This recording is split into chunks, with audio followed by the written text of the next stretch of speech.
সত্যি বিয়ে মানে হচ্ছে একটা বন্ধন, দুটো মানুষের বন্ধন নয়, দুটো পরিবারের বন্ধন। এই যে শাঁখা সিঁদুর মাঙ্গলিক যে সমস্ত জিনিস, আহ, সেগুলো আমরা গ্রহণ করে কি বিবাহ সূত্রে আবদ্ধ হই। আর বিয়ে মানে হচ্ছে মানে চোখের রঙিন স্বপ্ন।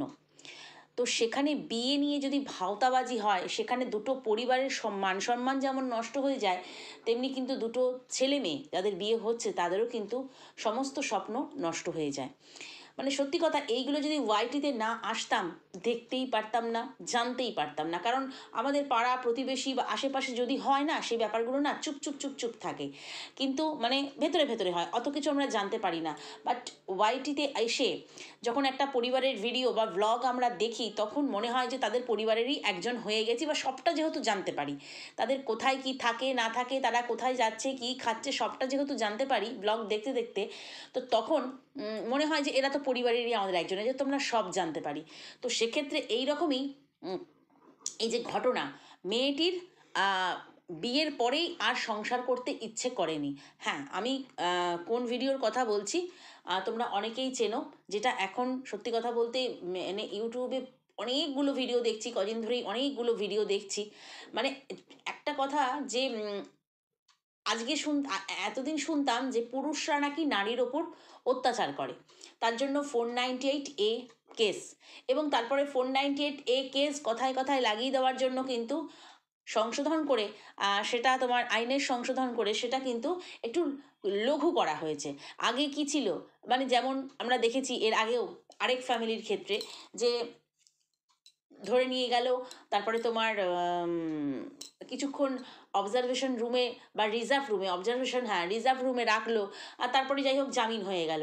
কিন্তু আগে কি ছিল, ধরো এবং সোজা জেলে ভরে দাও, এরকম একটা ব্যাপার ছিল। তো যাই হোক, এটা খুবভাবে মেয়েরা কিন্তু মানে এর সুযোগ সুবিধাটা নিচ্ছিল, সুযোগ সন্ধানী হয়ে উঠছিল, সেই জন্যই এটা লঘু করা হয়েছে। তো সেক্ষেত্রে এখন দেখতে পাচ্ছি যে পুরুষরা যত না অত্যাচার করে নারীদের ওপর, নারীরা কিন্তু মানে শ্বশুরবাড়িতে পা রাখতে রাখতেই তাদের অত্যাচারের নমুনা কিন্তু শুরু হয়ে যায়। যেমন দেখো রবি প্রিয়াঙ্কা ব্লগ, এদের রবি প্রিয়াঙ্কা ব্লগের তোমার দাদার বিয়ে, মানে প্রিয়াঙ্কার দাদার বিয়ে হয়েছে ডিসেম্বর মাসে, আজকে মোটামুটি 3 মাস রানিং।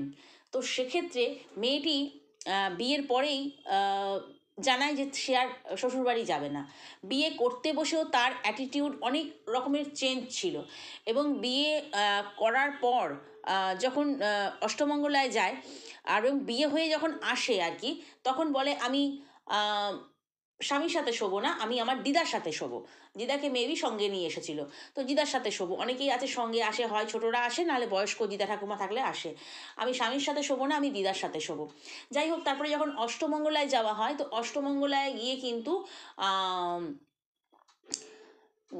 আর বাড়ি ফিরবে না। সে বলে কি না, আমি আর বাড়ি ফিরবো না। এগুলো ভাবা যায় যে একটা সংসার যখন তাহলে সম্বন্ধ করে বিয়ে হলো, দেখাশোনা হলো, এত মানে বিয়ে তো আর উচ্ছুরিত বিয়ে নয়, বিয়ের আগে যখন এত কথাবার্তা পাকা কথা সমস্ত হলো, তখন কেন মেয়েটি বাধা দেয়নি? প্রশ্ন হচ্ছে এইখানে, তখন কেন মেয়েটি বাধা দেয়নি? অনেকেই বলছে মেয়েটির কোনো রিলেশন আছে, আর অনেকেই বলছে যে মেয়েটির মেন্টাল কোনো প্রবলেম আছে। সত্যি পরিচিত আমার পরিচিত বললে ভুল হবে, আমার বোনের বাড়ির ওইখানে একজন বোনেদের পরিচিত, সেই সূত্রেই জানা যে মেয়েটি সুস্থ সবল, মেয়েটিকে বিয়ে দেওয়া হয়, এবং মানে দেখে সুস্থ সবল, মেয়েটিকে বিয়ে দেওয়ার পর থেকে মেয়েটির পাগলামি শুরু হয়। ওষুধ যতদিন লুকিয়ে লুকিয়ে খেত ততদিন পর্যন্ত, মানে মানসিক ডিসব্যালেন্স আছে যতদিন ওষুধ লুকিয়ে লুকিয়ে খেয়েছে, তারপরে যখন ওষুধ ফুরিয়ে গেছে, কিছুদিন বাপের বাড়ির লোক লুকিয়ে লুকিয়ে ওষুধ দিয়ে গেছে, কিন্তু তবু ওখানে মেয়েটি সংসার করতে চেয়েছিল, বাট এখানে মেয়েটি ঢুকেই বলে আমি সংসার করব না। এবং তারপরে তাদের ব্যাপার জানাজানি হয় এবং ডিভোর্স হয়ে যায়। তো সেক্ষেত্রে এই মেয়েটি কি চাইছে, এবং এই মেয়েটির যে আগে বিয়ে হয়ে গেছিল, আরও একবার এরকম কেস ঘটেছিল, সেটা কিন্তু পরিষ্কার তার মা এবং মেয়ের কল রেকর্ডিং থেকে। মা এবং মেয়ের কল রেকর্ডিং থেকে, সেই কল রেকর্ডিং আমি তোমাদের সামনে তুলে দেবো। গা সত্যি শুনলে শিউরে ওঠে। মানে মেয়েটির ভাই, যার বিয়ে হয়েছে, মেয়েটির ভাই শ্বশুরবাড়িতে এসেছে, সেখানে মিষ্টি নিয়ে এসেছে। স্বাভাবিক, দিদি শ্বশুরবাড়িতে এসছে, মিষ্টি নিয়ে আসবে, নতুন কুটুম। আর নতুন কুটুম হোক বা পুরনো কুটুম হোক, মিষ্টি মানুষের বাড়িতে মানুষ নিয়েই যায়। তো মিষ্টি নিয়ে এসেছে, সেই মিষ্টির মধ্যেও কিছু মেশানো ছিল গোটা শ্বশুরবাড়ির লোককে খাওয়াবে বলে। এবং সেইটা মা মেয়ের যখন কথোপকথন হয় সেটা কিন্তু অলরেডি কল রেকর্ড হয়ে যায় যে মিষ্টিগুলো খাইয়েছিস, শ্বশুরকে খাইয়েছিস, শাশুড়িকে খাইয়েছিস, মেয়েকে মা প্রশ্ন করে। সোনাদানাগুলো এক কাছে কর, তুই আগেরটার বেলাও বলেছিলি আমার পছন্দ হয়নি, আমার ভালো লাগছে না। তো কথা হচ্ছে আগেরটার বেলাতেও বলেছিলি, এটা আমরা ননদের মানে ননদের ভিডিও থেকে জানতে পারি। তো সেক্ষেত্রে ননদের ভিডিও থেকে জানা যায় যে তার মানে মোবাইলে আননোন নাম্বার থেকে কল হলে তার মোবাইল থেকে যেহেতু কল করেছিল তো রেকর্ড হয়ে যায়। তো সেক্ষেত্রে প্রশ্ন হচ্ছে এটা যে আগেরটার বেলাতেও তুই এরকম করেছিলি, তার মানে কি মেয়েটিদের এটা ব্যবসা? অনেকেই বলছে কমেন্ট বক্সে ব্যবসা। কারণ হচ্ছে মেয়েটি এইভাবেই বিয়ে করে, সোনাদানা গোছায়, তারপর ডিভোর্স দিয়ে খোরপোশ টোরপোশ নেয়, এরকম একটা ব্যাপার। তো এটা কি দ্বিতীয়বার? এটা কি মানে প্রিয়াঙ্কার দাদার কি এটা দ্বিতীয়বার? দ্বিতীয় বউ, প্রিয়াঙ্কার দাদার দ্বিতীয়বার নয়, মানে দ্বিতীয় বউ বাড়িতে এনেছে কারোর বউ। কারণ তারা না জেনে এনেছে। সত্যি একটা ভদ্র ফ্যামিলি এইভাবে যে ঠকে যাবে, অন্তত বিয়ের ব্যাপারে, বিয়ে থার ব্যাপারে ঠকে। দেখো তুমি কোথাও জিনিস কিনতে গেলে তুমি ঠকে গেলে সেটা দেখবে 2-4 দিন পর ভুলে যাওয়া যায়, কিন্তু এটা একটা পরিবারের মান সম্মান, নিজের মান সম্মান, কত মানুষ মানে কি বলবো, এর চাইতে মানে ভুল ডিসিশন নিয়ে নেয়। তো সেক্ষেত্রে আজকে দেখতে পাচ্ছি পুরুষরাই বেশি অত্যাচারিত। তো সেখানে মা বুদ্ধি দিচ্ছে যে সোনাগুলো তোর এক কাছে কর। 3 মাস সংসার এখনো পর্যন্ত হয়নি, অষ্টমঙ্গলার পর ফিরিয়ে আনা হয়। মানে আমরা দেখেছি যে নন্দাই, অর্থাৎ ননদের যে হাজবেন্ড, যার ভিডিও থেকে আমরা জানতে পারছি নন্দাই মানে মেঝেতে বসে পড়ে বাড়ির বউকে বোঝাচ্ছে ফিরে যাওয়ার জন্য, বিবাহ কী জিনিস, কিভাবে কি হয় সবটা বোঝাচ্ছে। কিন্তু মেয়েটির সত্যি কথা বলতে বিয়ের সময় থেকেই দেখা যাচ্ছে যে কীরকম যেন একটা আরো ছাড়ো ভাব, যে বিয়ে হলে মানুষের খুশি সেটা কিন্তু নয়। তাহলে কি মানে উঠে আসছে, তাহলে মেয়েটির হয় সম্পর্ক আছে, নয় এটা ওদের পারিবারিক ব্যবসা। মেয়েটির পারিবারিক ব্যবসা, কারণ যখন মা বলছে এর আগেও তোর এরকম করেছিস, তার মানে নিশ্চয়ই এর আগেও বিয়ে হয়ে গিয়েছিল। এবং তৃতীয়ত বলছে সোনাগুলো এক কাছে কর।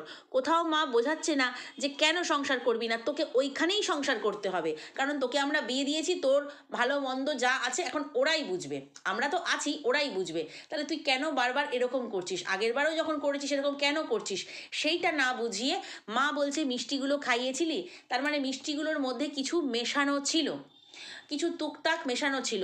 তারপরে বলছে যে জল পোড়া তেল পোড়া দিয়ে দিয়েছিলাম, মানে ভাইয়ের হাত দিয়ে, ভাই যেহেতু দিদির সঙ্গে দেখা করতে এসেছিল, অর্থাৎ এই নতুন বউয়ের সাথে তার ভাই, তো জল পোড়া তেল পোড়াগুলো চারিদিকে ছড়িয়েছিস। মানে এটা কোন পরিবারের সঙ্গে কোন পরিবারের ম্যাচ হয়েছে? ম্যাচ তো হয়নি, মিসম্যাচ হয়েছে।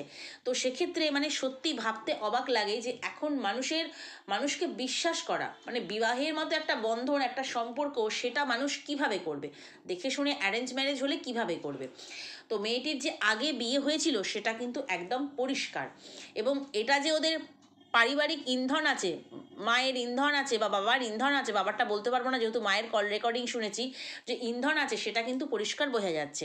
নাহলে কেউ বলে না তোর সোনাগুলো এক কাছে কর, ওদেরকে তেল পোড়া জল পোড়া ছিটিয়ে দে, ওদেরকে মিষ্টিগুলো খাওয়া। এবং দুর্ভাগ্যবশত সত্যিই ভগবান আছে, মিষ্টিগুলো যখন নিয়ে এসেছিলো, মানে মেয়েটির বাড়ি থেকে যখন মিষ্টিগুলো এসেছিলো, মানে ভাই যেহেতু মিষ্টি নিয়ে এসেছে, তো সেক্ষেত্রে সেই মিষ্টিটা নাকি ট্রলি ব্যাগের ওপরে রাখা ছিল, এবং কোনো কারণে ট্রলি ব্যাগ দেয়ালের সাইডে ছিল, কোনো কারণে ট্রলি ব্যাগের ওপর থেকে মিষ্টির বাক্সটা দেয়ালের সাইডেই পড়ে যায়। হয়তো বা মিষ্টিগুলো খাওয়া হয়নি, মেবি নষ্ট হয়ে গেছিলো না দেখতে পেয়ে, এরকম একটা কিছু হবে। বাট ওই যে ভগবান আছে, যাকে মানে কি বলবো, ভগবান না মারলে তাকে কেউ মারতে পারে না, এরকম একটা ব্যাপার। কিন্তু এরপরেও শুনতে পাচ্ছি মানে কোপানোর ব্যাপার আসছে, আরও অনেক কিছু ব্যাপার আসছে। মানে কি ডেঞ্জারাস ফ্যামিলি, একটা ফ্যামিলিকে পুরো নষ্ট করে দিল যাকে বলে। এবং তারপরে বলছে ফার্নিচার, খাট সোফা এরকম যেগুলো মেয়ের বাড়ি থেকে দিয়ে থাকে, তো সেই ফার্নিচার এখন ফেরত চাইছে। অবশ্যই তারা শুনলাম ছেলেপক্ষ ফার্নিচার ব্যবহার করেনি, খাটের থেকে গদি ফদি টেনে এনে উল্টে রেখে দিয়েছে, সোফাকে উল্টে রেখে দিয়েছে। তো এইরকম একটা ব্যাপার আর কি। তো সেক্ষেত্রে সত্যি কথা বলছি যে বিয়ে ছেলে মেয়েদের দেওয়ার পরেও বাবা মায়ের শান্তি থাকে না। ছেলেকে বিয়ে দিয়েছে দেখে শুনে বিয়ে দিয়েছে, যদিও মেয়েটি কোনো দিক থেকেই ছেলেটার যোগ্য নয়, না দেখতে না কিছুতে, তবু মানুষের ব্যবহারটা তো ভালো থাকে। তো চলো এদের মা মেয়ের একটু বাঙাল ভাষায় মানে রেকর্ডিং হয়েছে আর কি, বাঙাল ভাষা, আশা করি তোমরা একটু বুঝতে পারবে। তো রেকর্ডিংটা শুনে নাও। হ্যালো। হ্যালো, হ্যাঁ, কি করো? এই যে করতেছি পরিষেবা। ভাই গেছে? ভাই হ্যাঁ, ভাই ভাই বাজারে গেছিল। কথা কইছি, কি কইছে? হ্যাঁ, কি কইছে? কইছে যা কস। কি করবা? মা কথা কই বলো। তো কি করো? কিছু না, বুঝলাম না, যাইতাম না, মেলাত গেছিলাম, ভালো লাগে না, বই আছি। কি হয়েছে রে মা? কত মানে এই না, ভাই তো কইছে, আবার কি ভাই কইছে না? বুঝি না তো পরিষেবা আইতেছে পিছনে করে। তোমরা কই রান্না করে না? আমি রান্না করে আইছি। ভাই তো কইছে যে আলো বাড়িতে আমরা ডিসিশন দিতে আলো বা লইলি তুই কখন মন থেকে রাখো। আমি তোমরা যেটা লইছো এটাই। হ্যাঁ, এটাই বুঝি না যেটা লইছো এটাই কি যেটা লইছি ওইটাই ডিসিশন। আমিও তো লইছি, তুই কি দিও? নাম বন্ধ থাকবো না। তুই থাকবি না? তোরা যে সবাই জিগাইব বাড়িতে গেলে কিনলেই থাকবি না, কি কৈফত দিবি? পরেরটা আমি দেখুম। হ্যাঁ, দেখুম আমি, বুঝি না দেখুম আমি, কি দেখবি? দেখুম, হ্যাঁ, দেখুম। কি করে দেখো? তোরা যে বাড়িতে গেলে সবাই জিগাইব না, কি ইচ্ছে করে যে কি করে তুই কি করবি সেটা কর। তুই যে হারার দিনে আমার দিয়েছিস, যখন তুই কয়ে বাড়ির দিবি ঠিক আছে, আর আমার বদনামে না তুই ডালিস। ওইটা আমি বুঝতে পারবো। তুই বুঝতে লাগবি, তুই দেখে তুই কইছে বিয়া বলছি না, আমি তুই করছি রুম, তুই এখন আগে তো দেখি দিছে তোর পছন্দ হয়েছে আমরা বিয়া দিচ্ছি নাকি? কারে? তুই কইছিস না তোর পুরা ভালো লাগে না আমরা বিয়া দিচ্ছি। এটা তো আগে কইছিলামই। আগের কথা বললি না, আর এগুলো এখন উঠতে লাগে না। না তখন যদি এগুলো উঠে তখন তুমি আমরা ফাঁসে দিবি না, ওগুলো উঠানোর দরকারও নেই। তুই এখন কি করবি? তুই এখন কি করবি? ওখানে কি ভাবতাম, এখন তুই কাছে তুই না করলে আমরা কি বুঝবো? বুঝছি তো আবার কি কবে তোর সমাধানে যেগুলি আছে সেগুলি সব একটা কিছুর মধ্যে লেয়া লাগে, তারা বুঝে না করে, বুঝছো? কাগজ তুই কাগজ দিয়ে সব জিনিস লক কইরা লোকে লোকে দোকান যেটা সাজার বস্তু বুঝতে আছে লোকে দোকান। কি করুম? কি সোনার গুলো তুই আমরা যেগুলি দিছি এগুলি সব লই আসবি, কাগজ গুলি সব তুই আসবি, কাগজ গুলি আনার দরকার নাই। ঠিক আছে, আমরা এখান থেকে যা যা হয়েছে সব লই আসবি। আর বাকিগুলো তুই আসবি। এটা কোনো জিনিস রাখবি না, একটা লোকে খুললা আইবার সময় উঠলে তুই আসবি, আর আমরা জিনিস সব লই আসবি। কাগজ জিনিস দিবি আগের কাছে বলে নাও, আমি আইয়ালে নিমু তোমাদের এই জিনিসটি রাখো সাগরে দিবি, আর তো তালা মাঝে আমরা তুই লই আসবি, ঠিক আছে না? তোর কিছু টাকা দিয়ে আসবি। আরে কি করবো সেটা নাই, জানি তারা যেগুলি দিচ্ছে বাকিগুলা। হ্যাঁ, বাকি কি? হ্যাঁ, বাকি বলছো এগুলি পরে এখন না তো, আগে সোনার জিনিস কাবু করে তৈরি আনতে লাগবে। পরে আমরা এক সপ্তাহ বাহানা করে বা 2 দিনের বাহানা করে আর না চাই আজকে এলাম ওইটা কি কিছু দিতে লাগছে। এখন তুই ভালো করে হাসি ফুর্তি করি সল খা তুমি সব উত্তর দিতে লাগবে। তুমি আমরা দিকে তুমি কিন্তু ঠিকঠাক হতে মা বাবা কিন্তু জেল কাটতে লাগবে না, মা বাবা জেল কাটতে যেটি সবটাই ঠিক আছে, কেউ জানি না, খালি সুন্দর মা জানে আমরা বাড়ি নিতে জানি। তুমি ঠিকঠাক লাগবে বলে না আমার ইয়েতে আমি বিয়া বলছি, আমি বুঝি আমি তুমি অঞ্চলের দিকে তুমি ছেলে ভালো পাচ্ছি বলে না, আমি কোনো ছেলে হলে ভালো পাই না। আমি জানি, এগুলো জানি। কোনো ছেলে আমি ভালো পাই না, আমার তারা বই চেষ্টা তারপরে আমার এইরকম করে এই তুমি এখন যেগুলো তোমার মনে করতে পারো ওগুলো করো, ঠিক আছে বুঝছো? চলতে রাখছি কি করছো? হুম। তেল করা দিচ্ছে গাইয়ে, কি? তেল করা এগুলো দেখছে না তো কেউ? না না, মিষ্টি মিষ্টি হয়েছে নি সবে? কি জানি।